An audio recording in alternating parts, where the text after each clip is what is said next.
Bismillahirrahmanirrahim. Welcome guys to Biocore official channel.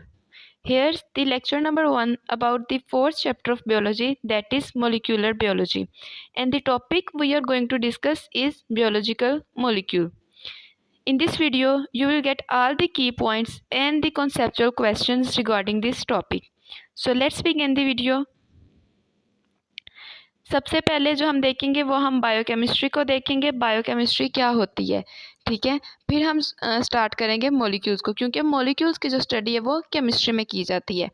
तो जब हम बायोकेमिस्ट्री की बात करते हैं तो इसमें हम कहते हैं केमिकल कंपोनेंट्स की स्टडी करना और केमिकल प्रोसेसेस की स्टडी करना जितने भी लिविंग ऑर्गेनिज्म में हो रहे हैं। बायो और केमिस्ट्री को इंटरलिंक किया जा रहा है। केमिस्ट्री से हम लेंगे केमिकल्स की स्टडी, ठीक है, और स्टडी हम कर किस में ले रहे हैं वो हम देखेंगे लिविंग ऑर्गेनिज्म में। तो बायोकेमिस्ट्री में हम लिविंग ऑर्गेनिज्म में केमिस्ट्री वाली बातें स्टडी करेंगे, ठीक है। अगर हम बात करें कि इसकी ज़रूरत क्यों है, ठीक है, हम क्यों इस ब्रांच को स्टडी कर रहे हैं, तो जितने भी स्ट्रक्चर्स हैं लिविंग ऑर्गेनिज्म के अंदर, ऑर्गेनिज्म जिस जिस चीज़ से मिलकर बने हैं उन या जितनी भी जो है फंक्शंस हो रहे हैं, स्ट्रक्चर्स भी और फंक्शंस भी, दो बातें आपने याद रखनी। लिविंग ऑर्गेनिज्म में जितने भी स्ट्रक्चर्स हैं या उनमें जितने भी फंक्शंस हो रहे हैं वो सारे के सारे बायोकेमिकल जो है प्रोसेसेस की वजह से हो रहे हैं। स्ट्रक्चर की बात करें तो बायोकेमिकल ऑर्गेनाइजेशन है, इसलिए बायोकेमिकल जो है वो बहुत ज़्यादा इम्पोर्टेंट है। और अगर हम फंक्शंस की बात करें तो वो भी बायोकेमिकल जो है प्रोसेसेस होते हैं जो कि हम स्टडी करने लगे हैं। अब इम्पोर्टेंस की बात करते हैं, ये किस चीज़ में हमें हेल्पफुल होगी। बायोकेमिस्ट्री का जो नॉलेज है वो हमें एनाटॉमी और फिजियोलॉजी पढ़ने में हेल्प करेगा किसी भी लिविंग ऑर्गेनिज्म में। एनाटॉमी आप सबको पता है कि internal structure of living organism को कहते हैं, ठीक है। और फिजियोलॉजी की बात करें तो study of functions of living organism of different parts. किसी भी पार्ट का अगर हमने फंक्शन डिस्कस करना है दैट इज़ फिजियोलॉजी। एग्जाम्पल्स की बात करते हैं। अब हम सोचते हैं कि पता नहीं कौन से रिएक्शंस हो रहे हैं हमारी बॉडी में जो कि बायोकेमिकल्स हैं।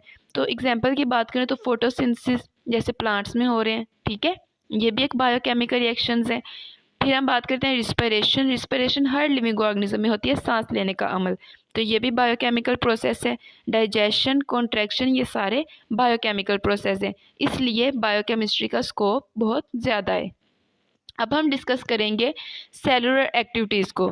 जो लिविंग सेल होता है वो डिपेंड करता है कि उसमें एक्टिविटीज़ कितनी स्ट्रॉन्ग है, ठीक है, उसमें एक्टिविटीज़ रुक तो नहीं रही। जब एक्टिविटीज़ रुक गई it's mean that cell will die.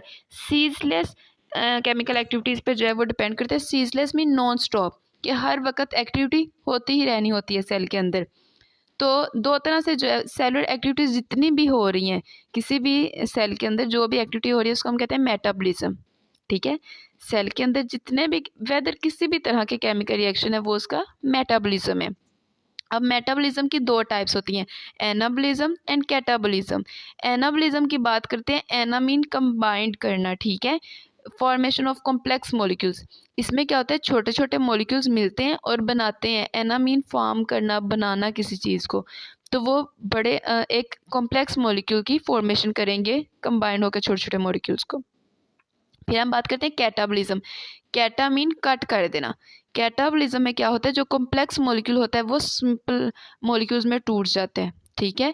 यानी कि ये आप ऐसे समझ रहे हैं, एनाबॉलिज्म में आपने क्या करना है, ब्रिक्स, ठीक है, ईंटें लेके तो आपने एक बिल्डिंग तैयार करनी है। ईंटें एक छोटा यूनिट था, उनसे आपने बड़ी बिल्डिंग तैयार की है, ये एनाबॉलिज्म था, ठीक है, कि आपने एक छोटी सी ईंट को लेके एक इतनी बिल्डिंग, कॉम्प्लेक्स बिल्डिंग तैयार कर दी, ये एनाबॉलिज्म है। और कैटाबॉलिज्म में आपने देखना कि आपने सारी बिल्डिंग को तोड़ देना ईंटों में, तो वो कैटाबॉलिज्म है। सिंपल अब यूनिट आ गया ईंट, ठीक है, तो वो कैटाबॉलिज्म हो गया। देन हम डिस्कस करते हैं बायोलॉजिकल मॉलिक्यूल्स को। बायोलॉजिकल मॉलिक्यूल्स को जब हम डिस्कस करते हैं तो हम देखते हैं सबसे इम्पोर्टेंट एक मैक्रो मॉलिक्यूल जो कि वाटर है, ठीक है। हम वाटर की स्टडी करते हैं सबसे पहले। वाटर की बात करें तो हम कहते हैं जो लाइफ है, लिविंग लाइफ है, क्योंकि बायो में तो हमने सारी लिविंग थिंग्स को स्टडी करना है। लाइफ की हम बात करें तो हम कहते हैं लाइफ जो है वो इवॉल्व हुई है वाटर से, यानी कि पानी से जो ज़िंदगी थी वो शुरू हुई थी और वहाँ से आते आते आते थे लैंड की तरफ मूव की।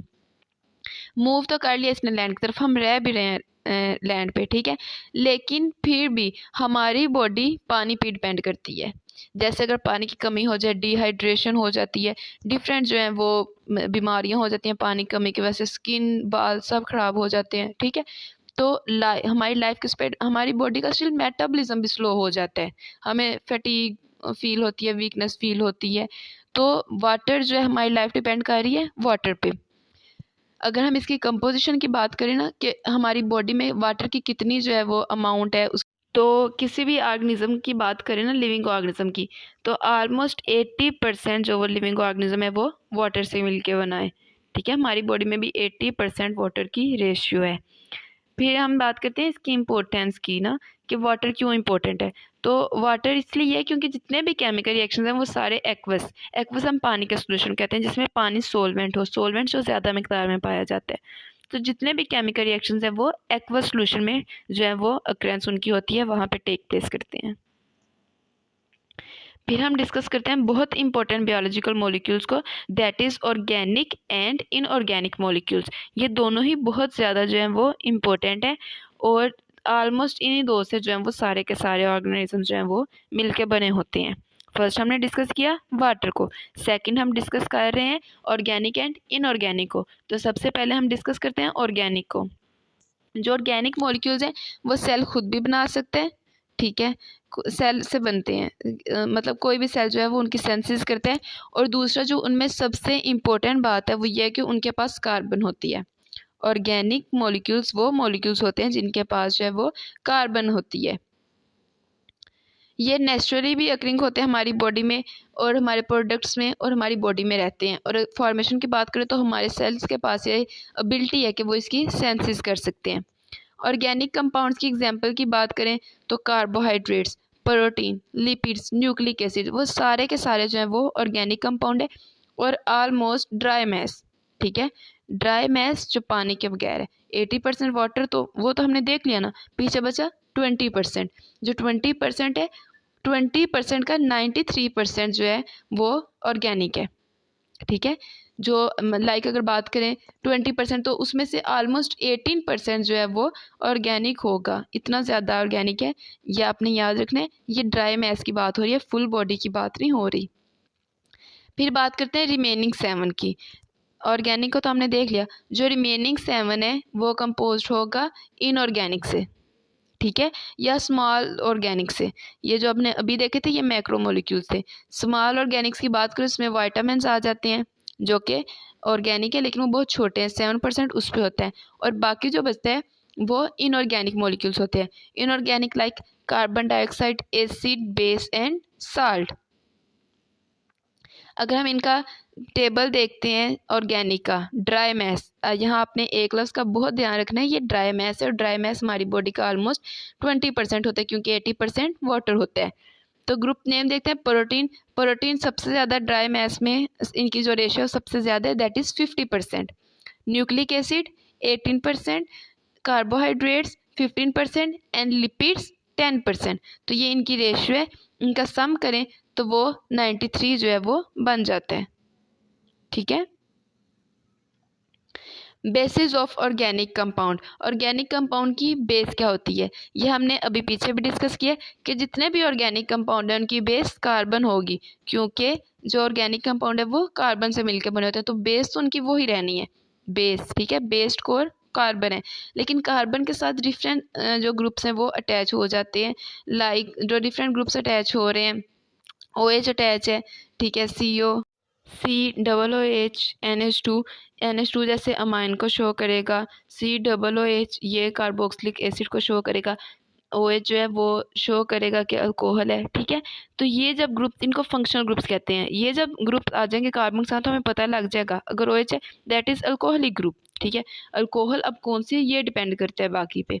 तो ये इनको फंक्शनल ग्रुप्स कहा जाता है जो कि फंक्शन को शो करते हैं। वो कोई भी कंपाउंड है अगर उसके साथ COOH है तो उसकी प्रॉपर्टीज, उसके कैरेक्टरिस्टिक्स जो हैं वो अल्कोहल वाले हो जाएंगे।